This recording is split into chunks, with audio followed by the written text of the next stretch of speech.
Tila may panibagong kontrobersya ang namumuo sa Senado. May ikinakasaraw kasing ethics complaint si Senador Rodante Marcoleta laban kay Senate President pro tempore at Blue Ribbon Committee Chair Ping Lacson. Alamin kung bakit sa agenda report ni Hannah T. May bantaraw na ethics complaint laban kay Senate President pro tempore Ping Lacson.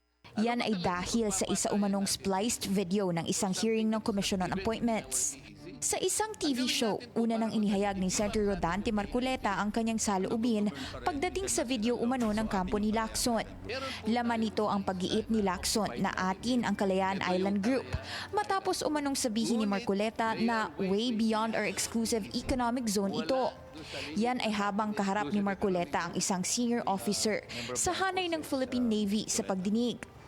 Para kay Marcoleta, hindi raw sinunod ng video ang sequence ng exchange nila ng officer at tila naging misleading daw ito. Umani ng samut-saring reaksyon ang naging pahayag ni Marcoleta at karamihan ay pinaalala sa kanyang may karapatan ng Pilipinas sa West Philippine Sea. Para kay Marcoleta, ethics committee raw ang bagsak ng kapwa niya mambabatas dahil ibang-iba raw ang naratibo sa tunay na nangyari sa CA hearing. Banat ng senador, may draft ethics complaint na raw siyang inaayos at anya, hindi raw ito maaaring palampasin. Nakarating agad ito kay Lacson. Pero tanong niya sa isang post sa X, paano ba mag-splice ng video?